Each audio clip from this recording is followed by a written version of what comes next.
नमस्ते दोस्तों, आपका स्वागत है मेरे चैनल पर। इसे सब्सक्राइब करें और घंटी आइकन दबाएं। Look at the London skyline today, and you're staring at the physical scale of a global financial hub. It is a dense forest of glass and steel, towering over 9 million people. Stand on any street corner, and you'll see the cultural density of the population. Nearly 40% of these residents were born outside the UK, bringing over 300 different languages to a single city grid.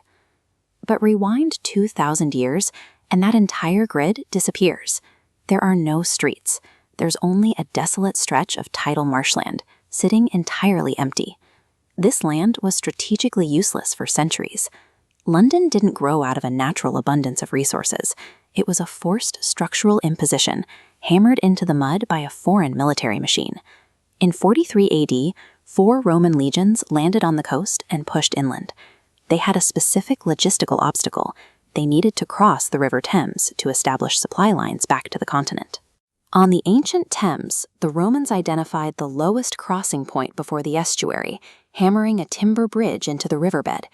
That bridge spawned a city, the trading port Londinium, which they secured behind a massive defensive stone perimeter. Then, by 410 AD, the empire began crumbling. Emperor Honorius pulled the legions out, and the local economy vaporized. Without Roman currency or trade networks, a city of 50,000 people dwindled to a few hundred squires living in the ruins. The empire vanished, but their immense stone walls and bridge pylons remained. The Romans had left behind a permanent footprint, a geographical trap that would dictate the location of every version of London that followed. When the Anglo-Saxons arrived in Britain, they walked into a landscape dominated by crumbling, overgrown Roman masonry. But the Saxons were village people. They feared the towering stone ruins as the cursed work of giants and refused to inhabit them, leaving the old Roman city to fall apart for 2 centuries. Instead, they built a separate, undefended trading town called Londonwick. This map shows it plotted a mile west of the Roman footprint, near what we now call Covent Garden. The local population actively rejected the Roman structural foundation. They prioritized their own customs and farming over the military defense provided by those ancient walls. That isolation ended in the 9th century. Viking raiders realized the Thames made a perfect highway for invasion, targeting the unprotected Saxon town. Londonwick was repeatedly sacked and burned. Without walls, the Saxons had no way to stop the Norse longships from landing and destroying the settlement. King Alfred the Great finally changed tactics.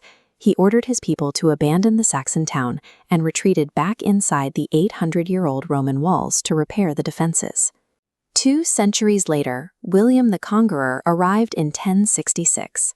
He immediately recognized that to control England, he had to physically dominate this exact Roman-defined space. William built the White Tower, with walls 12 feet thick. It was a massive stone mechanism designed to keep the population in line and lock down the river crossing forever. Between Alfred's defensive retreat and William's stone fortress, the city's future growth was permanently shackled to the exact coordinates chosen by the Romans. This locked footprint created a dangerous reality. The city could only grow inward. It became a hyper-dense maze where houses were packed so close their upper floors nearly touched. When the Black Death arrived in 1348, that density proved fatal. Within 2 years, the plague killed nearly half the people trapped inside the city walls. The ultimate failure of this cramped layout came in 1666. The Great Fire swept through the timber houses, destroying 85% of the buildings inside the ancient Roman perimeter. In the 20th century, that same concentration made London a primary target. The Blitz leveled entire neighborhoods, leaving 1 million buildings destroyed.